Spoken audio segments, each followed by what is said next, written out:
bem-vindos à segunda parte da nossa aula sobre dunas costeiras. Vamos continuar o assunto. Vamos falar um pouquinho sobre a classificação. Vou colocar o RESP 2000 para vocês lerem, para quem se interessar. Mas a gente tem uma classificação que a gente fala que as dunas elas podem ser dunas frontais incipientes, ou as dunas embrionárias, que a gente vai chamar mais, tá? Dunas frontais, corredores de deflação, que são estruturas que a gente vai ver na duna, que são os blowouts. Aí a gente também pode ter dunas no formato de dunas parabólicas, dunas barcanas e campos de dunas transgressivas. São todas classificações de tipos de dunas costeiras que a gente pode ter, tá? Vamos começar falando das dunas embrionárias, que é como nasce uma duna. A duna embrionária é uma duna bebê. Tá? As dunas embrionárias elas acontecem lá na porção superior do pós-praia, tá? Quando aquele sedimento que está em saltação, ele encontra um obstáculo, que aí e a gente altera aquele Z0 num determinado ponto bem específico, e ali começa o sedimento a se depositar. Tá? E aí, essa perturbação, ela vai ficando cada vez maior, e aí cada vez mais sedimento vai se depositando naquele entorno ali, e aquela tendência que aquilo ali tende a crescer, cada vez ficar maior, cada vez muda mais o Z0, cada vez perturba mais o vento que está passando ali, e aí cada vez mais o sedimento se deposita. Pode ser uma garrafinha, pode ser um lixo, uma tampinha, pode ser um tufo de alguma planta, qualquer coisa que sirva de barreira para o vento, que altere o Z0 e que faça com que o sedimento se deposite. Tá? É assim que elas começam. Aí aqui a gente tem um exemplo, ó, de uma duna embrionária já mais desenvolvidinha, mas ainda uma duna embrionária, tá? Como é que elas crescem, tá? Elas crescem aqui na nossa região, elas crescem nesse processo que eu falei para vocês, que aquela perturbação acaba crescendo e fazendo com que cada vez mais sedimento se estabilize ali. Mas uma coisa que é muito importante é a questão da vegetação resistente ao spray salino. Por quê? Porque essa duna ela está ali direto recebendo muito sal, né? Então, é necessário, para ela fixar e crescer realmente, a gente precisa de uma vegetação que seja resistente a esse spray salino, muitas vezes a água chega, porque a gente está falando aqui ainda na parte superior do pós-praia, então em marés meteorológicas vai chegar água ali. Então, essa vegetação tem que ser bastante resistente. No nosso caso, é o Blutaparon, que é tão bonitinho, que vocês com certeza já viram, que tem aqueles galinhos vermelhinhos e as florzinhas branquinhas. Ela tem um rizoma vermelho, as folhas são verdes, o rizoma é vermelho e as flores branquinhas, tá? O Blutaparon é a vegetação característica aqui das dunas embrionárias da nossa região. Ela é a única vegetação que consegue povoar essas dunas embrionárias, e são elas responsáveis por fixar essas dunas embrionárias e que elas consigam cada vez mais crescer. E aí, quando o Blutaparon começa a crescer nesses montinhos de areia que estão acontecendo ali na beira da praia, o que acontece? Vai aumentando o Z0, aumenta a deposição e essas duninhas elas tendem a ir crescendo se tiver suprimento de areia. Como a gente tem bastante suprimento de areia aqui no cassino, né? A gente tende a ter bastante duna embrionária.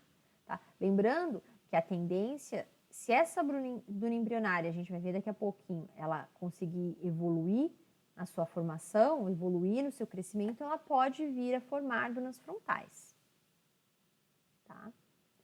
Então, aqui, ó, exemplo. Isso aqui são dunas embrionárias aqui no cassino. Aqui, que não dá para ver muito na foto, que ela não está florida, e o rizoma está coberto, só está aparecendo as folhinhas verdes, mas isso aqui é tudo Blutaparon, ó. Isso aqui são tudo dunas embrionárias.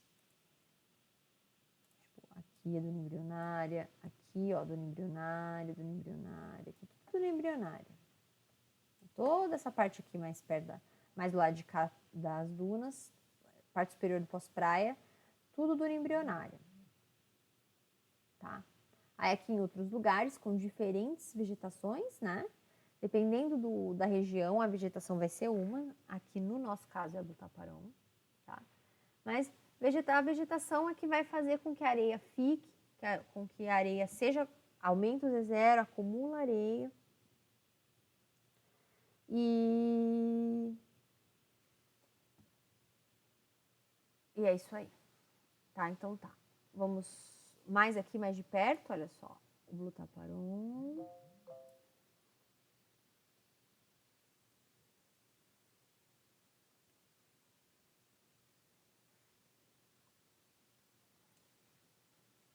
Aí as dunas frontais. As dunas frontais, elas se formam com a evolução, o crescimento das dunas embrionárias, tá? Essas dunas embrionárias, elas começam a ficar grandes demais, e aí o Blutaparon, que tem as raízes relativamente rasas, ele começa a morrer e uma outra espécie começa a povoar essas dunas, tá? Aqui a gente tem alguns exemplos, olha só. Aqui em Torres, as duas são em Torres, né? A gente tem aqui dunas de 2,5 metros, dunas de 4, mas no cassino aqui a gente tem dunas frontais aqui na frente de toda a praia, né? Então, o desenvolvimento das dunas frontais depende do aporte de sedimentos, a gente tem que ter esse sedimento suficiente para ela crescer, do grau de cobertura vegetal, né? A gente precisa que tenha uma cobertura vegetal que vai permitir esse crescimento, as espécies, precisa ter espécie que aguente as condições, porque quando a gente vai formando duna frontal, a altura da duna vai subindo e ela vai ficando cada vez mais longe do lençol freático. Então, a duna embrionária, que estava aqui embaixo, ela estava pertinha. O Blutaparon conseguia acessar o lençol freático e se mantinha com água. A duna embrionária, ela vai crescendo, as raízes das plantas têm que ser cada vez mais fundas para alcançar aquela água. Então, aí já muda a vegetação, tá?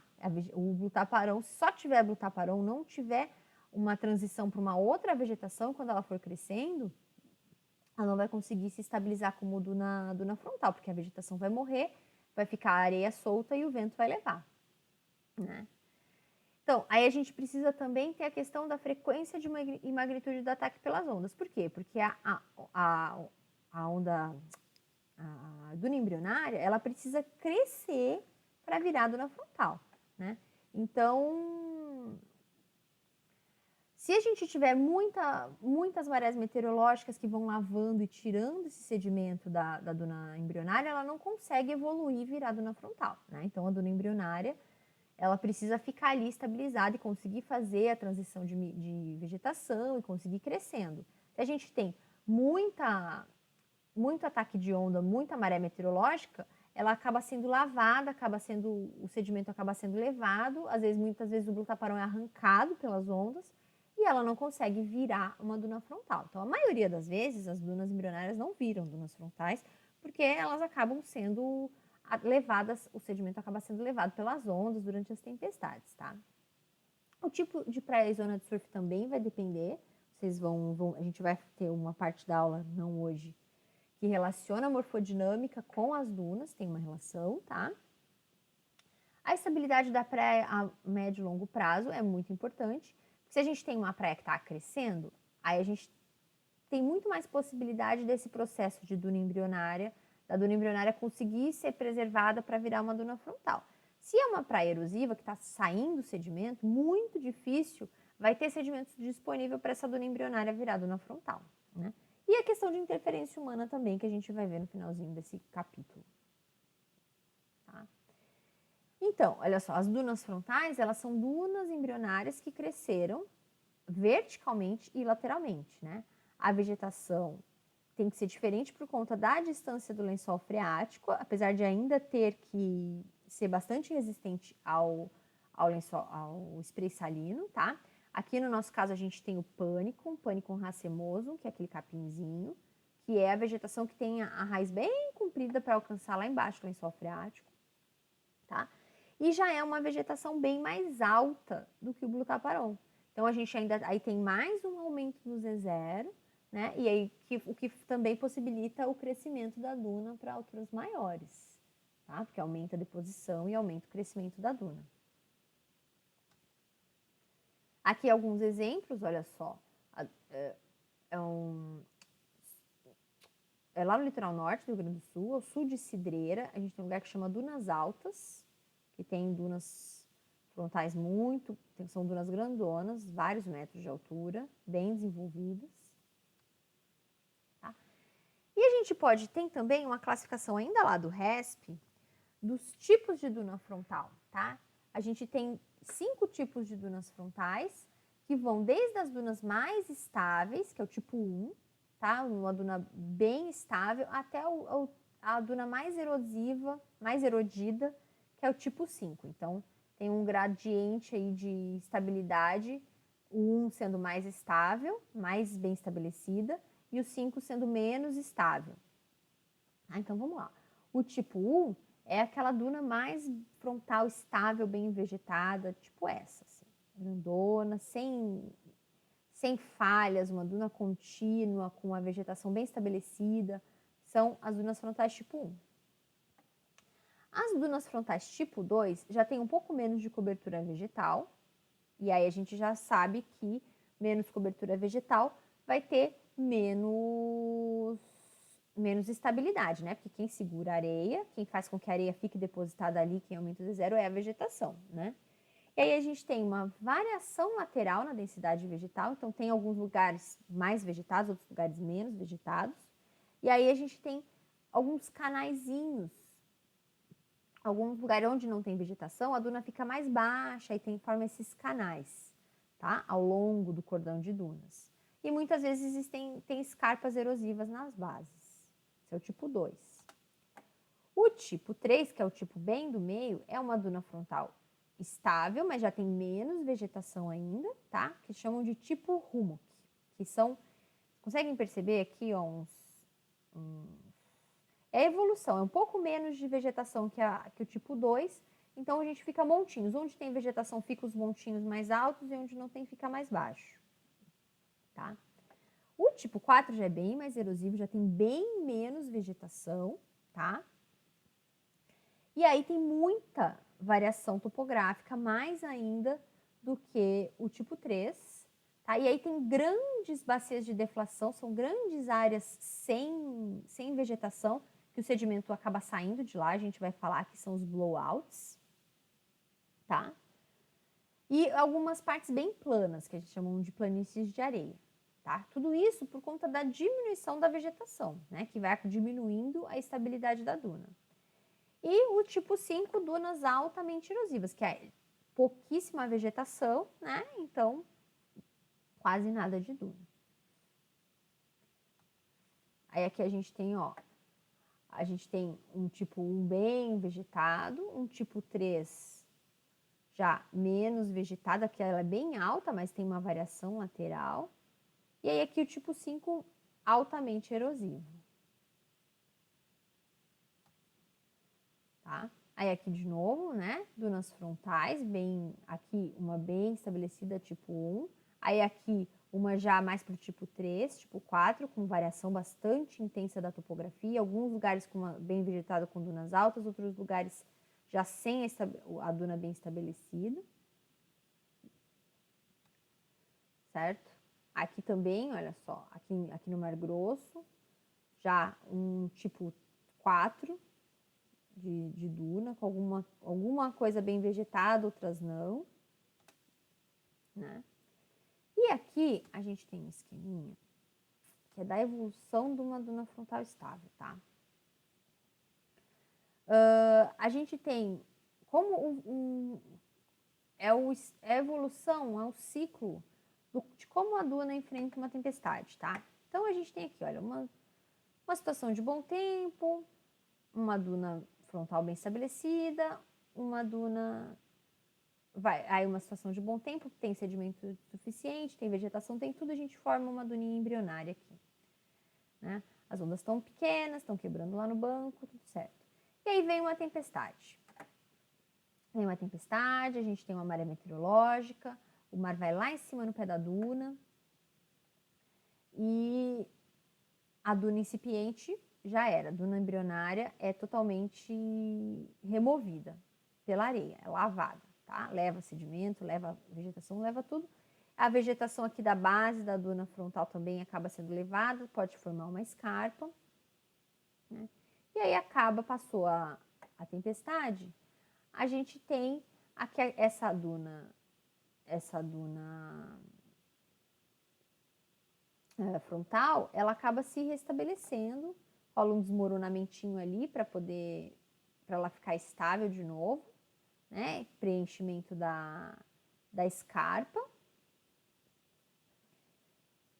E aí, com o tempo, se continua um bom tempo, não tem mais uma tempestade tão logo, a gente tem de novo a formação da duna incipiente, que é a duna embrionária.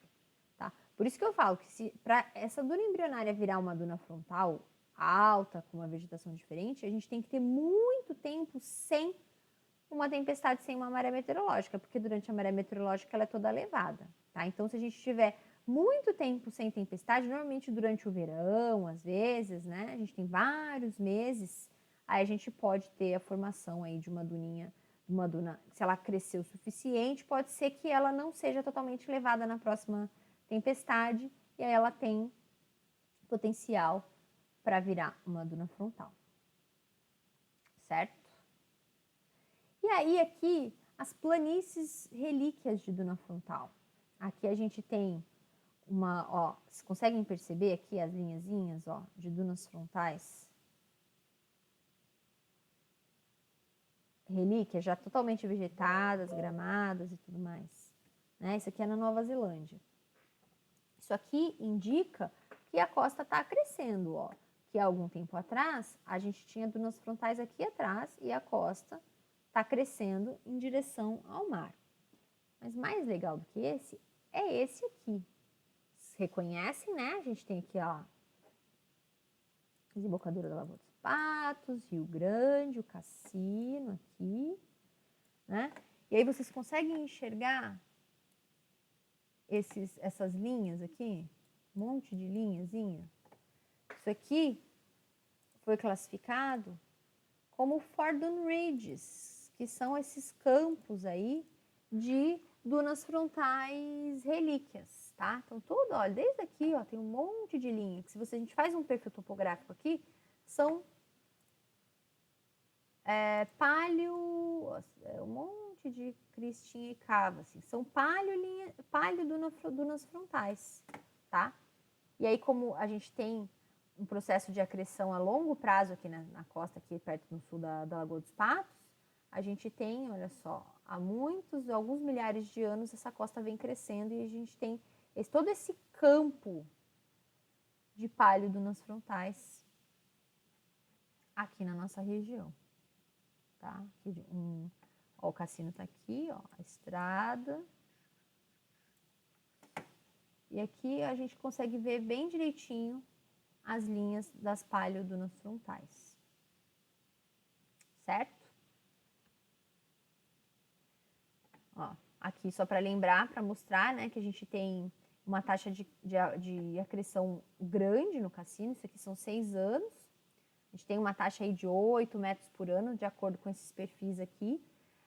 Mas essa taxa de acreção, ela não é só instantânea, isso aqui é atual, mas a gente sabe, dá para ver por aqui que a gente tem uma acreção a longo prazo aí, na costa, aqui na frente do cassino. Aqui no cassino, né? Essa costa vem crescendo, tanto que a gente tinha, dunas frontais aqui atrás, e a gente tem milhares de anos aí de dunas frontais caminhando a costa, indo em direção ao oceano. E deixando essas marcas, esses registros aí de paleodunas frontais, que acabam sendo totalmente vegetadas e ficam aí para o registro geológico. Tá? Se vocês andarem nesses campos que tem aqui atrás das dunas, acho que aqui dá para ver melhor. Até esses campos aqui, se a gente pegar atrás do terminal e tal, vocês vão perceber que é cheio de cavinhas, dunas e cavas, cristas e cavas. São essas paleodunas frontais aí. Tá? Em todo o campo, os campos aqui atrás do cassino e tal. Certo, pessoal? Então, a gente termina a nossa aulinha de hoje, a parte 2 das dunas. Acaba por aqui. Fiquem bem. As dúvidas, não esqueçam de postar. Até a próxima.